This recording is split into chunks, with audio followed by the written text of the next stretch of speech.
Resident Evil. The series that started the survival horror genre way back in 1996, massively boosting sales of the original PlayStation. Whilst it is still possible to replay these iconic games in some form or another today, they do show their age a bit now, and the same can be said for some of the later entries too. But when it comes to Resident Evil, I think we can all agree that these remakes are not just shameless or soulless cash grabs. Nostalgia sells, and being able to revisit some of the most iconic characters and locations in the history of gaming is something that routinely gets we the gaming public all excited. Capcom have not only set the gold standard for remakes, but they keep raising that standard with each new release, and the truly amazing thing is that they've been doing this for over 20 years. There are only 3 STARS members left now. Captain Wesker, Barry, and myself. We don't know where Chris is. 2002, less than a decade since the release of the original Resident Evil, and Capcom went from this to this. This was the game that Capcom always wanted to make, but couldn't when they first started.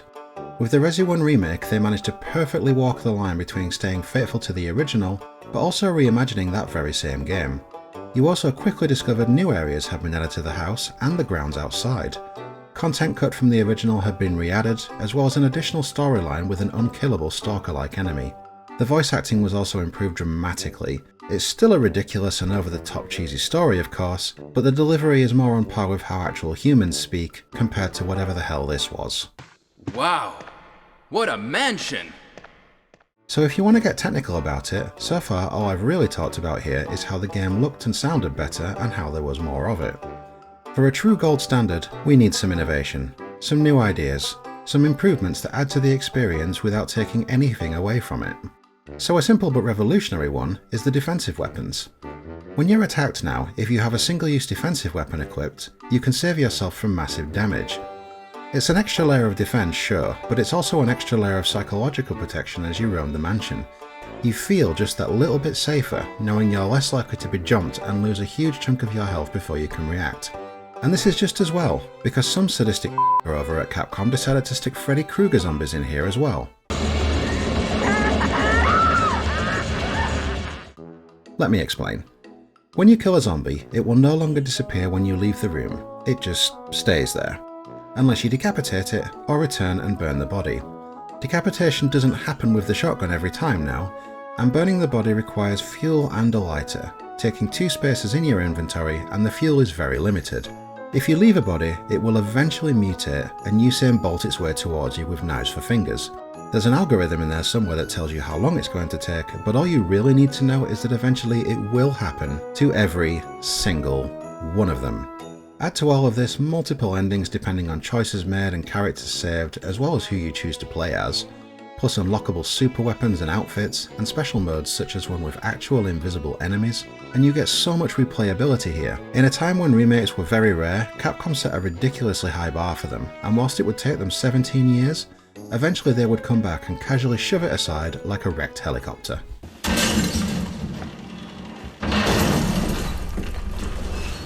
The Resident Evil 2 remake wasn't as faithful to the original as the first remake. For one thing, the gameplay was changed to a third-person over-the-shoulder perspective, and 2 decades worth of graphical improvements really highlighted just how young and inexperienced Leon and Claire were, compared to Special Forces people like Jill and Chris.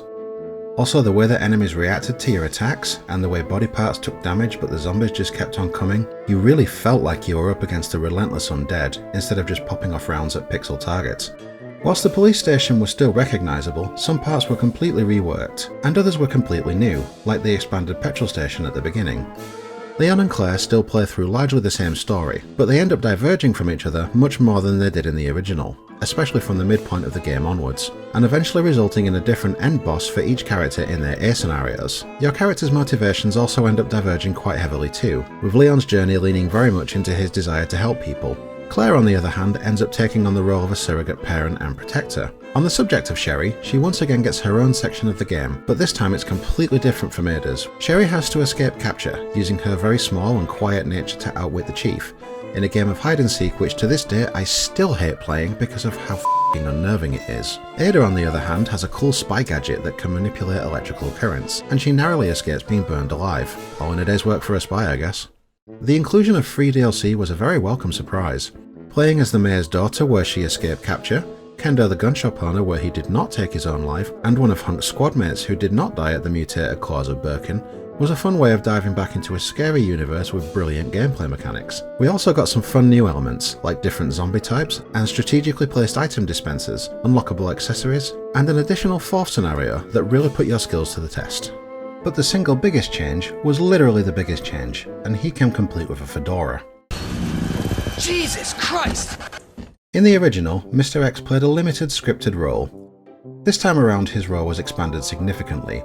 A bit like the Xenomorph in Alien Isolation, for a large chunk of the game he would constantly hunt you. Being able to hear his footsteps creates a constant feeling of tension. Actually facing him was terrifying at first too. He's a total bullet sponge, and he's a lot faster and more vicious this time around. Whilst I can't deny his effectiveness, the thing is, once you get used to him, he becomes an annoyance more than anything else. Resident Evil games are designed to be replayed, with unlockables usually being tied to time challenges, and not knowing what Mr. X was going to do could really mess this up for you. I guess it depends on how you feel about stalker enemies really.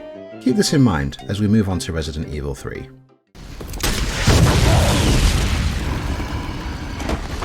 So the Resident Evil 3 remake is easily the most divisive of the bunch. For one thing, it came out very soon after RE2, in fact it was just over a year later, but to address the bin liner wearing monster in the room, I fully agree that it was too short. However, what did make it into the game was excellent. I loved the redesign of Jill, and the way we got to explore the psychological damage she experienced as a result of her time in RE1 is fascinating. Also, her relationship with Carlos is done much better here. He's still a bit cheesy, but he's far less of a douche about it, and they meet right at the start of the game this time, giving their dynamic more time to develop naturally from antagonistic to friendly. Unlike with the remakes before it, the story was tightened up and delivered far more naturally, giving us scenes like this. I'm not gonna die on you, leave you in a cold, cruel, Carlosless world. Okay. Compared to scenes like this. No way! That monster just doesn't give up! Jill is special forces and it shows. She's much lighter on her feet than Leon and Claire, and she can dodge roll bullet time the enemies too. The original Resident Evil 3 marked the start of a shift from horror to action. The remake once again really leaned into this shift. Additionally, there were some truly crazy set pieces here. See, when you have a relentless stalker armed with heavy weaponry, it makes sense that there'll be a fair amount of property damage and explosions. So when Nemesis chases you up a building site with a flamethrower, it's not really a shock that you end up having a rooftop battle with fire taking over the whole arena. So let's talk Nemesis. He's a hell of an upgrade from Mr. X with a lot more tricks up his sleeve. That being said, the pace and action-centric feel of the game, combined with Jill's readiness for this sort of thing, all come together when you see him, and it is more than feasible for you to fight Nemesis. In fact, it feels like you're encouraged to do so, and if you drop him, you're rewarded with weapon upgrades. Much like Mr. X, Nemesis can drop in on you at pretty much any moment, but only for a relatively short section of the game. A lot of people were understandably a bit miffed by this, but I personally didn't mind, as I find stalker enemies can very quickly outstay their welcome. Another element I thought was really cool in the Resident Evil 3 remake was the continuity with the Resident Evil 2 remake. The big hole in the shower room wall turned out to be all Carlos's fault. But the thing I don't think anyone was expecting was actually seeing what happened to Marvin. In the original RE2, Zombie Brad was an Easter egg outside the RPD building if you got there without picking up any items. So it was cool to see him back here, but I don't think anyone expected him to retain just enough humanity to distract Marvin long enough to take a bite out of him. It was a little bit gutting that we didn't get to see Nemesis get Brad like in the original, instead giving him a more noble and off-screen death, so it was pretty cool to see his demise a bit more fleshed out, even if it did suck for Marvin. After the middling reception Resident Evil 3 got, Capcom seemed to learn their lesson. It would be a further 3 years before we got the Resident Evil 4 remake. What we got left us in no doubt that those 3 years were used very wisely.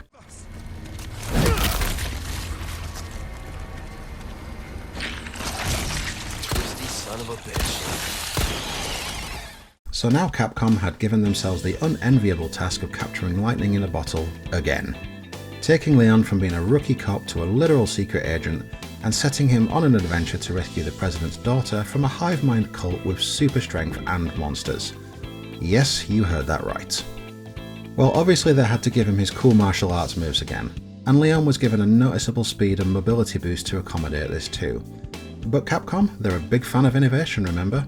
So they also gave him the powers of stealth, which put a fantastic and fresh spin on some of your encounters. Also, remember how he was a big fan of knives in the original? Well, now you can use it to block and parry attacks in real time, which leads nicely into what is still my coolest video game moment of 2023.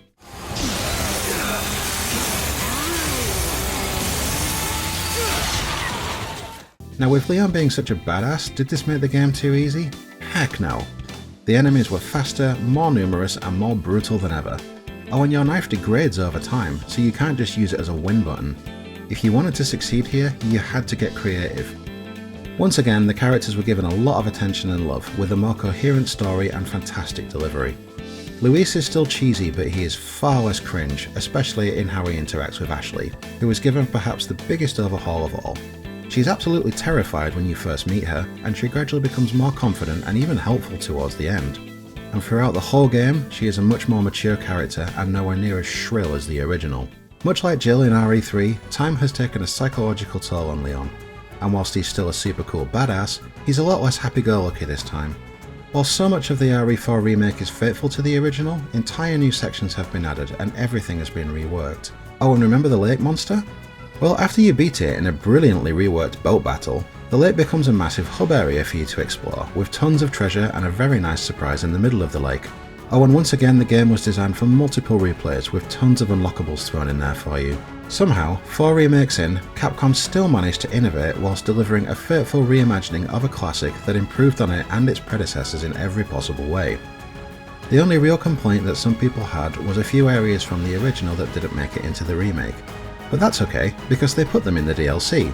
No, not the Free Mercenaries DLC, which was actually really fun, but the Separate Ways DLC, which came with its own new set of tricks, like detective vision and being able to Spider-Man your way over to enemies to set up melee strikes. Ada's Adventure was also reworked into a more coherent and better delivered story, and it sets up the likely remake of RE5 very nicely. In Separate Ways, we see that Wesker was very close to the action the entire time, and he recovered Krauser's body, and it all fits together quite neatly. Ada's DLC story also does a fantastic job of showing how she ran parallel to Leon the whole time, how sometimes she was there with him at pivotal moments but just out of sight, and how she helped Luis put together some medicine. Seeing things play out from Ada's point of view adds a lot of much needed context, and goes a long way to flesh her out as a character. It's great to see real justice being done for Ada as a character, because she's a lot more complex than she lets Leon see. Ada's signature shotgun and crossbow make a comeback from the original Separate Ways, and she has her own set of unlockables thrown in for replay value too. Her grappling hook adds fantastic verticality to the level design, and as well as being able to quickly close in on enemies for melee strikes, you can also use it to rip shields away from the enemies, and it becomes an integral part of Ada's own battle with an El Gigante. As for the parts of the original that were missing from the remake's base game, well, you've got the bit where you were being chased by the drill machine from Total Recall, you've got the fight with the U3 test subject, and a sequence with laser dodging, redesigned to also give a nod to the films. You get a hell of a lot of bang for your buck here, and I consider Separate Ways to be an essential part of the overall Resident Evil 4 remake package. And just to touch on the Mercenaries again, much like the Survivors DLC in Resident Evil 2, it was a lovely free addition, with a second batch of free content added when Separate Ways was released. It's challenging for sure, but I've found that the massively improved controls and mechanics have made it a lot more accessible than the original was, and each character being given a rechargeable super attack helps a lot too.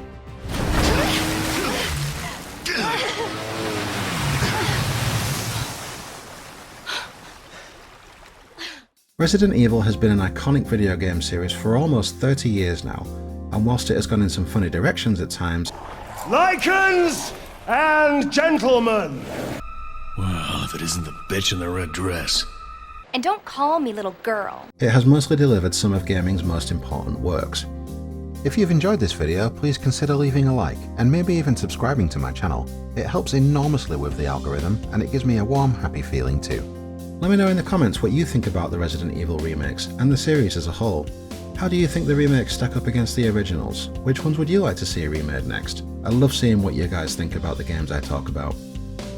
Mrs. Backlog's video on Persona 5 is still coming, and it should be with you in about a week. Thank you very much for watching. Until next time, Baldy out.